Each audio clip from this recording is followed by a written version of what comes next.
Mon nom est Maria. J'ai 53 ans et je suis mariée depuis près de 3 décennies. J'ai toujours été fière de mon mariage, car pendant de nombreuses années, j'ai eu un compagnon affectueux et présent. Je me souviens de quand nous étions jeunes, pleins de rêves et prêts à affronter toutes les difficultés main dans la main.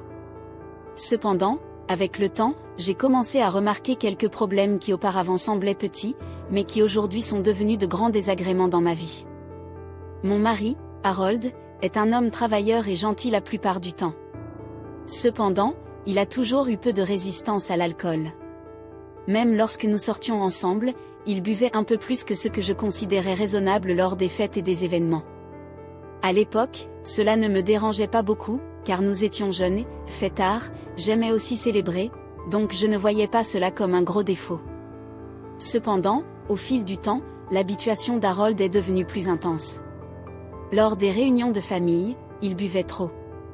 Lors des fêtes de fin d'année, il exagérait tellement que parfois il ne se souvenait même pas des conversations que nous avions eues. C'était embarrassant de devoir expliquer à des parents et des amis qu'il ne se rappelait pas parce qu'il avait trop bu.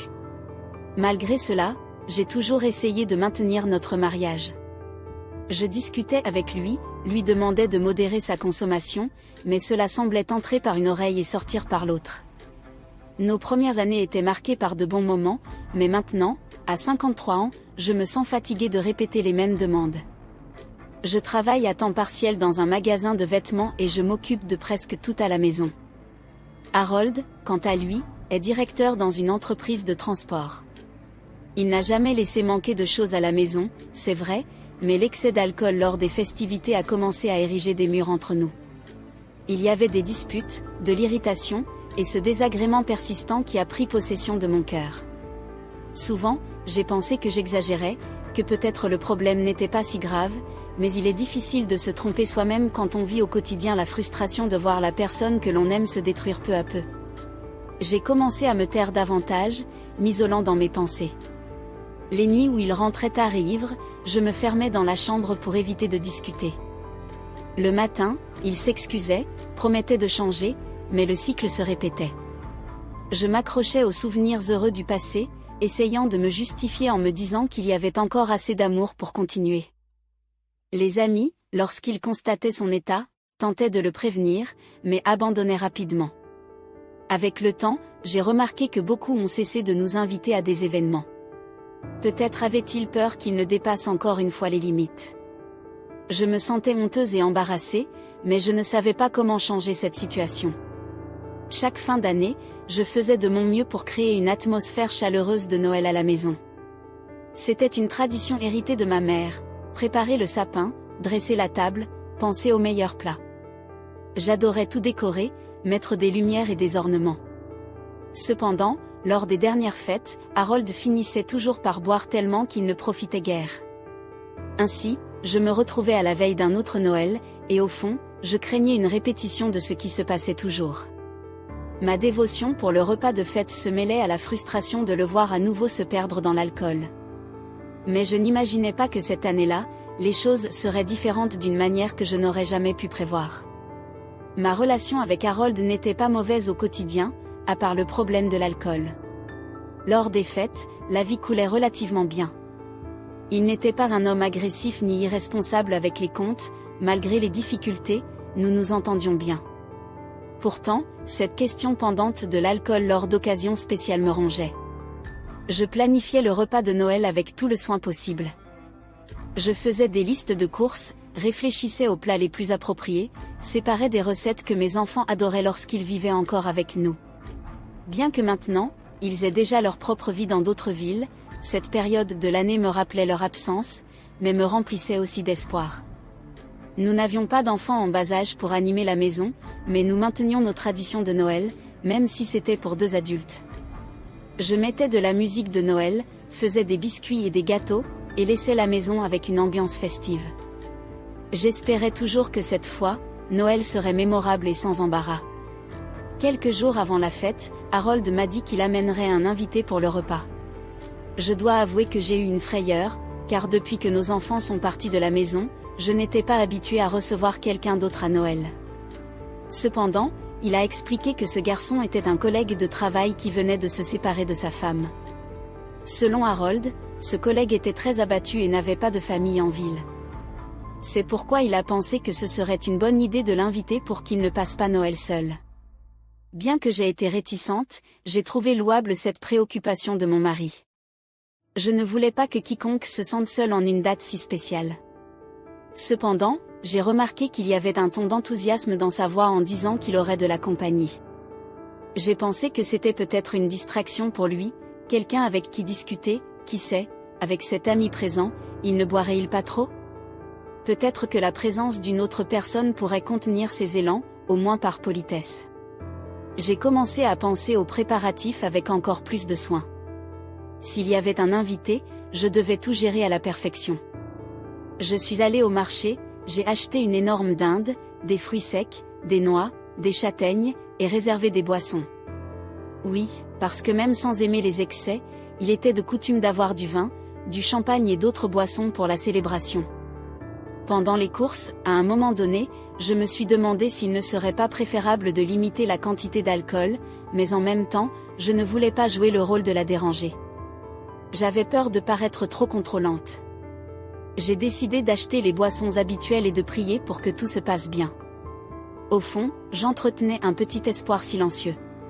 Lorsque je suis rentrée à la maison, j'ai commencé à préparer la décoration. J'ai mis le sapin dans le salon, accroché les ornements que je gardais avec soin depuis des années. Harold m'a aidé à installer les lumières, et nous en avons profité pour échanger quelques baisers et sourires. Ces moments légers me faisaient rappeler les bons moments quand nous n'étions encore que deux jeunes amoureux. À la fin de cette journée, je me suis sentie épuisée. Mais accomplie, tout semblait en place. Je voulais vraiment que ce Noël soit spécial, que l'ambiance soit harmonieuse et qu'Harold ne dépasse pas ses limites avec l'alcool. Avant tout, je souhaitais que notre invité se sente accueilli. Après tout, personne ne devrait passer Noël seul. Le jour de la veille de Noël, je me suis levée tôt pour gérer toute la préparation du repas. La dinde devait être assaisonnée et mise à mariner pendant quelques heures. J'ai également préparé la farofa, coupé les légumes, et tout laissé prêt pour cuire. Tout au long de la journée, ce rituel a toujours été quelque chose qui me plaisait. Pendant que je manipulais les ingrédients, je pensais à comment tout pourrait être meilleur si mon mari contrôlait sa consommation d'alcool. Par moments, je me mettais même en colère contre moi-même, pensant, est-ce que j'exagère ? Ne devrais-je pas simplement accepter que c'est sa façon d'être ? Mais la réalité est que je ne me sentais pas heureuse avec cela. À midi, Harold est sorti chercher son ami, qui s'appelle Victor. J'ai continué en cuisine, finissant d'organiser la table et vérifiant qu'il ne manquait rien. La maison exhalait une délicieuse odeur de dinde rôtie et des herbes que j'avais utilisées pour l'assaisonnement. Tout était prêt pour une soirée parfaite. Lorsqu'ils sont arrivés, l'ambiance est devenue détendue. Victor était un homme d'une quarantaine d'années, très sympathique et communicatif. Il s'est rapidement présenté, m'a complimenté pour le parfum qu'il sentait dans l'air de la cuisine. Il avait un sourire sincère et un regard qui inspirait confiance. Il m'a remercié pour l'invitation et pour l'accueil. Nous nous sommes installés dans le salon pour discuter pendant que je terminais la cuisson.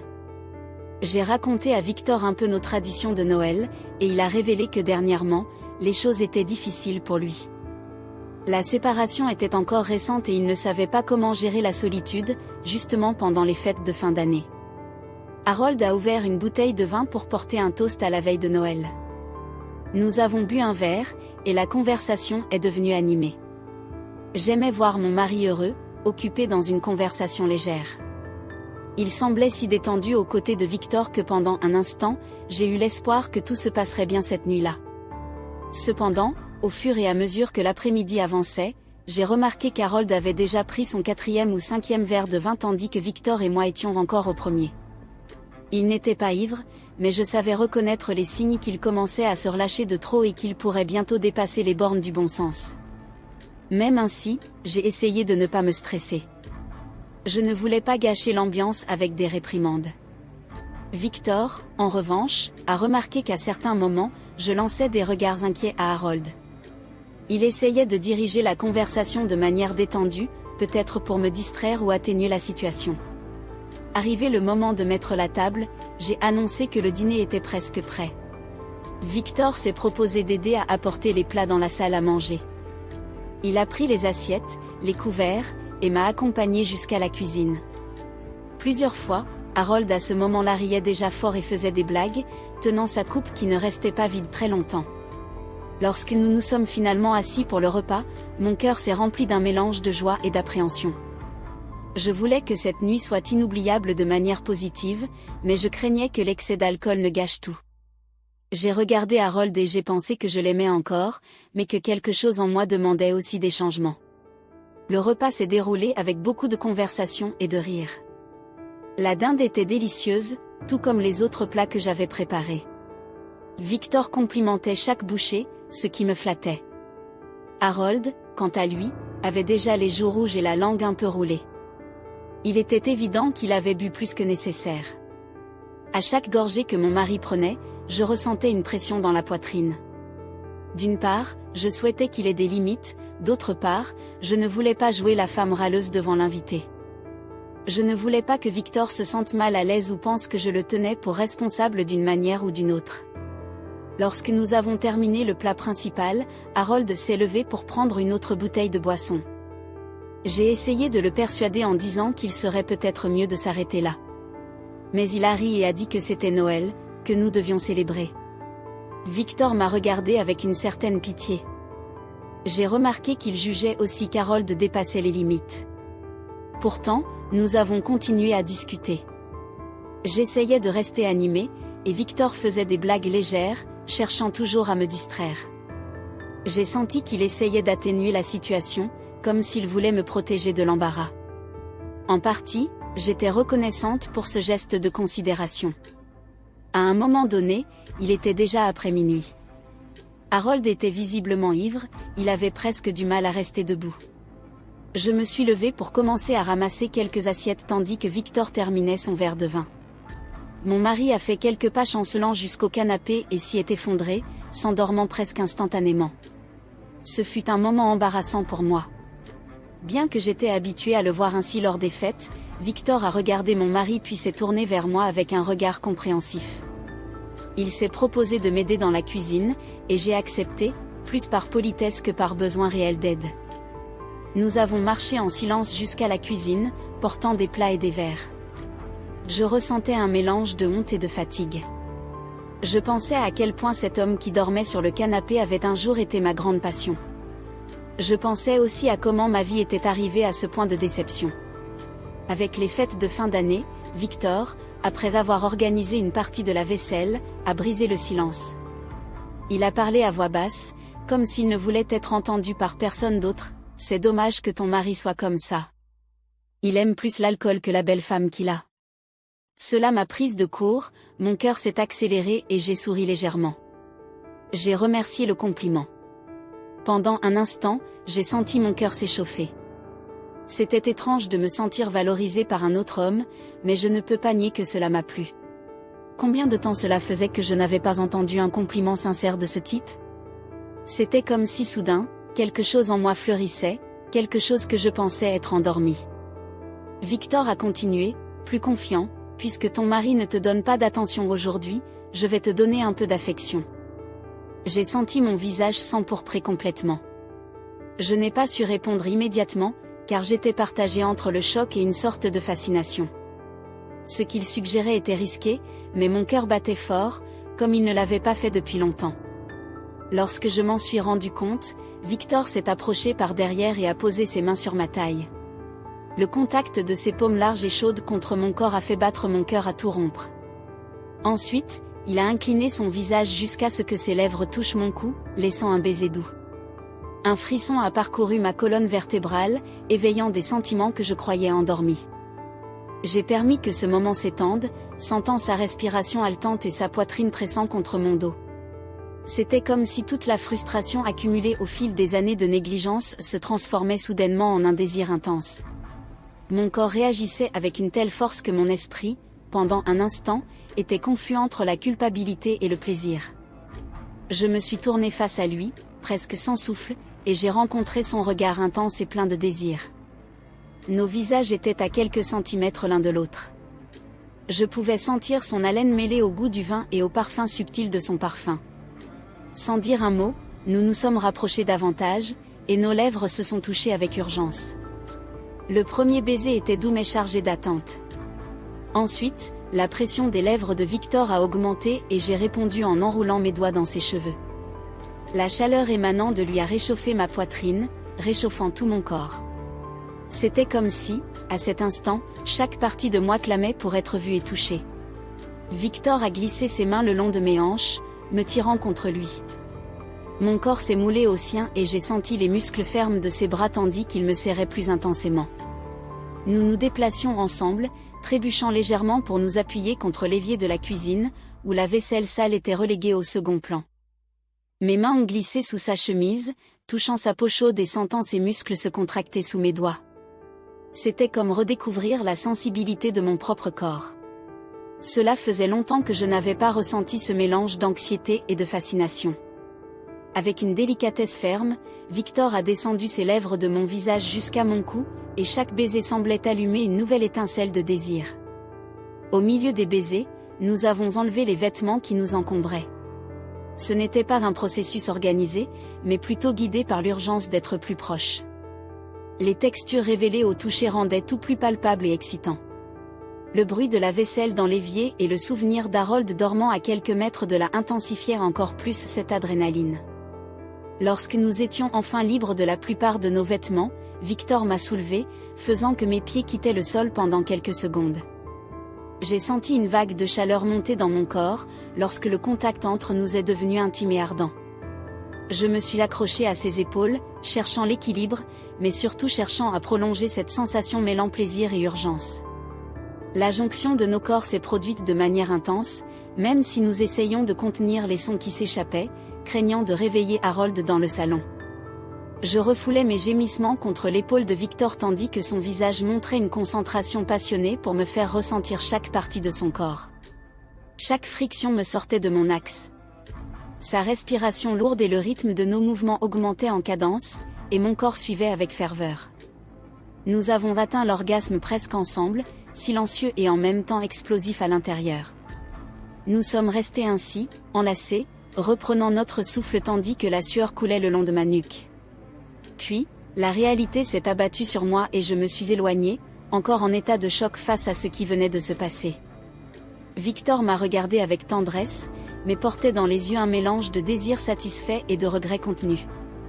Il s'est rapidement habillé, a pris ses affaires, et est parti, me laissant seul dans cette cuisine qui, pendant un instant, s'était transformée en scène d'une expérience que je n'aurais jamais pensé vivre. Le matin suivant, je me suis réveillée en sursaut. Je n'ai presque pas dormi pendant la nuit. J'ai été prise par un profond remords, mais aussi par une sensation de renaissance que je ne comprenais pas bien. Je me suis levée, suis allée dans le salon et ai vu Harold se réveiller lentement, encore un peu étourdi par l'ivresse. Il s'est étiré et m'a regardé avec des yeux lourds. Il ne se souvenait pas d'avoir dormi sur le canapé ni de l'heure à laquelle Victor était parti. J'ai ressenti une pointe de tristesse en réalisant qu'il n'avait aucune idée de ce qui s'était passé ni de mon angoisse qui me rongeait encore. Avec la tête douloureuse, il s'est excusé d'avoir abusé de l'alcool. Il a dit qu'il ne voulait pas gâcher Noël, mais qu'il avait encore perdu la notion. Je suis restée silencieuse, essayant de retenir les larmes et la culpabilité qui m'envahissaient. Il a vu mon air fermé et a insisté pour s'excuser à nouveau. Il a été difficile de contenir ma colère et ma confusion tout en étant furieuse contre lui pour toujours gâcher les soirées festives. Je savais que je portais maintenant ma part de culpabilité d'avoir trahi notre mariage. Je me sentais partagée entre le ressentiment et le remords. J'ai passé le reste de la journée dans une mélancolie que je ne pouvais pas dissimuler. Harold pensait que j'étais contrariée uniquement à cause de son comportement. En partie, c'était vrai, mais ce qu'il ne savait pas, c'est que la nuit précédente, j'avais trouvé chez un autre homme l'attention et le désir qui me manquaient. Au fil des heures, je me suis répété mentalement la scène dans la cuisine, les touches, le baiser, la sensation d'être vivante. Je me demandais si je voulais vraiment continuer dans un mariage où je me sentais si dévalorisée. J'ai 53 ans, mais j'ai encore la vie devant moi. Est-il trop tard pour recommencer ? J'ai pensé à appeler Victor, mais j'ai abandonné. Je ne savais pas quoi dire. Je n'étais pas sûre si cela avait été seulement un moment de besoin ou le début de quelque chose que je souhaitais maintenir. Ce qui était clair pour moi, c'est que cet acte inattendu avait allumé une étincelle de désir et de questionnement. Dans les jours suivants, Harold est revenu à sa routine habituelle, travaillant, rentrant à la maison, étant même aimable au quotidien. Mais quelque chose en moi avait changé pour toujours. Je me demandais si je pourrais pardonner son indifférence continue et son manque de contrôle avec l'alcool, ou s'il était temps de mettre un point final à ce qui restait de notre mariage. Le nouvel an approchait et je ne savais pas quelle décision prendre. Je regardais Harold et me rappelais les bonnes choses que nous avions vécues. Cependant, je me regardais aussi dans le miroir et voyais une femme fatiguée, avec des rêves et des désirs étouffés par des années de coexistence avec ce problème de l'alcool. Et c'est ainsi que je me trouve maintenant, face à cette histoire que je raconte, une femme de 53 ans, mariée, mais qui a vécu une nuit d'aventure avec l'ami de son mari. Quelque chose que je n'aurais jamais pensé pouvoir m'arriver. Il me reste à décider si je continue dans cette relation marquée par l'excès d'alcool et le manque d'affection, ou si je tente de trouver un nouveau chemin vers le bonheur, qui pendant si longtemps m'a échappé. Alors, tu as aimé cette histoire ? J'espère que vous avez profité de chaque seconde de cette vidéo. S'il t'a laissé curieux d'en savoir plus, tu sais quoi faire, mets un like et abonne-toi à la chaîne pour ne manquer aucun détail des prochains contenus. Et bien sûr, activez la cloche, ainsi vous serez averti chaque fois qu'une nouvelle vidéo sortira. Dis-moi dans les commentaires ce que tu en as pensé. J'adorerais connaître ton avis. À la prochaine, je t'attendrai.